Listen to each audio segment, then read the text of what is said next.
Mini Tales Studio. Small stories, big dreams.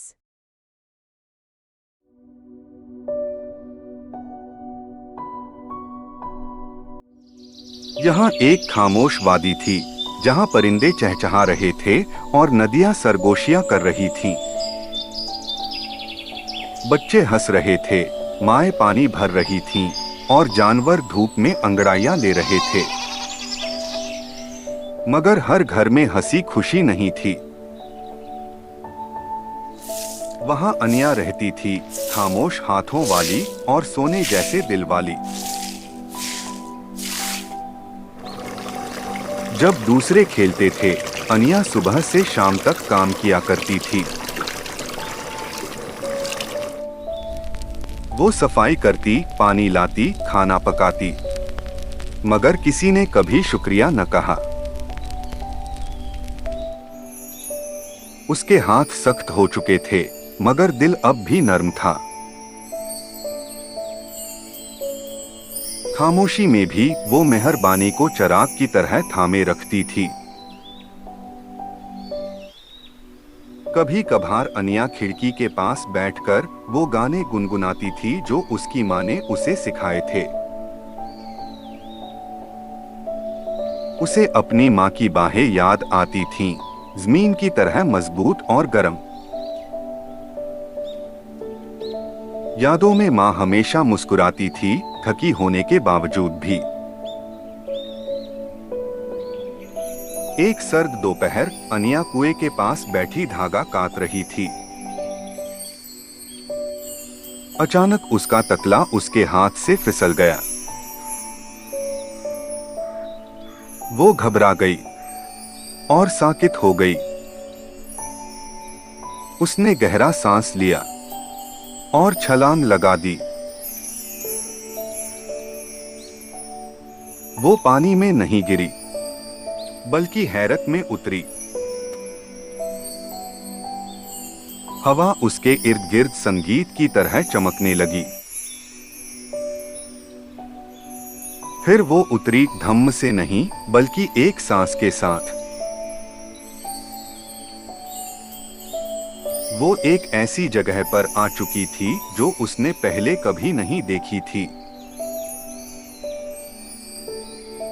वो एक ऐसी दुनिया में खड़ी थी जो उसने पहले कभी नहीं देखी थी। चांदी के दरख्त उसका नाम पुकारने लगे और पत्तियां हवा में नाचने लगीं। वो चमकते पत्थरों के दरमियान चली जो उसके कदमों के नीचे गुनगुना रहे थे। सितारों से बना एक परिंदा गुनगुनाता हुआ उसके पास से गुजरा। जब वो गुजरती, दरख्त झुक जाते थे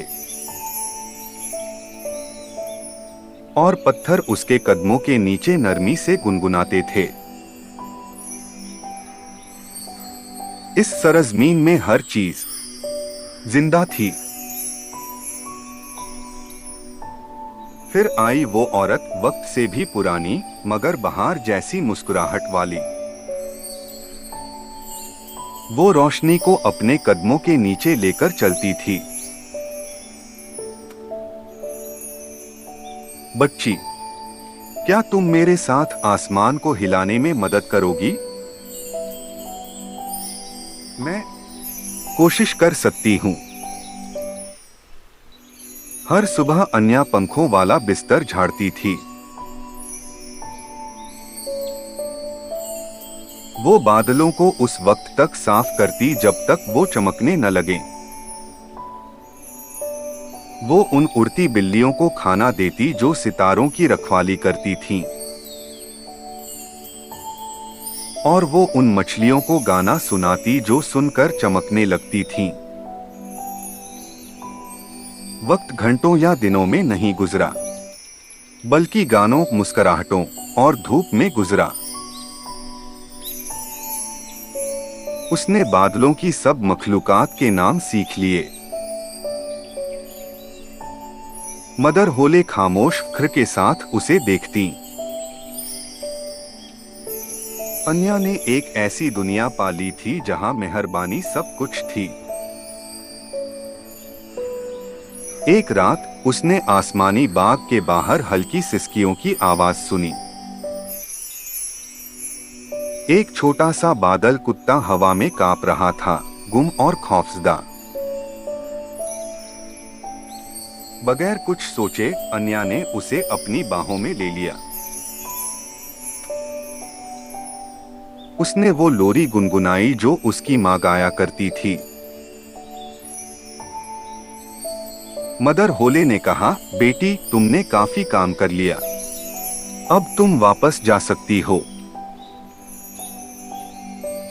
अन्या ने अपनी बाहों में सोते हुए पिप को देखा। क्या मैं थोड़ा और ठहर सकती हूँ? उसे एक ऐसी चीज मिल गई थी जो वो छोड़ नहीं सकती थी। फिर अलविदा कहने का वक्त आ गया। उसने एक छोटा सा डिब्बा अन्या के हाथों में रखा। इसे तब खोलना जब किसी को वाकई किसी मुआवजे की जरूरत हो। यूं भरे दिल के साथ वो वापस अपने घर चली गई। जब अन्या वापस आई, उसका दिल तो भरपूर था, मगर उसका घर नहीं। उसकी सौतेली माँ और उसकी बेटी सरगोशियां करने लगी और मंसूबा बनाने लगी। सौतेली माँ ने उसका चेहरा थामा और आहिस्ता से कहा, तो दूसरी लड़की भी गई, मगर हैरत के लिए नहीं, लालच के लिए। वो भी गिरी, मगर हैरत से नहीं, चीख के साथ। वो जोर से गिरी और जमीन ने उसे खुशामदीद न कहा।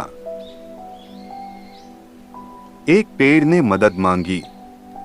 उसने आंखें घुमा दी और चलती रही।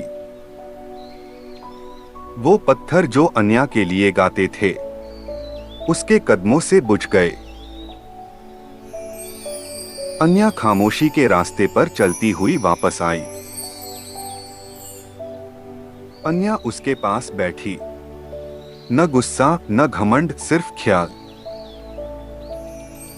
उसकी बहन रो दी और उसकी बाहों में आ गई। पहली बार उसने बिना कहे काम किया। उसने परिंदों को खिलाया, फूल चुने और नरमी से बात की। वह उसी पेड़ के पास झुकी जिसे वह नजरअंदाज कर चुकी थी। अन्या खामोश रही, मगर उसकी आंखों ने सब कुछ कह दिया। और फिर ओले वापस आई।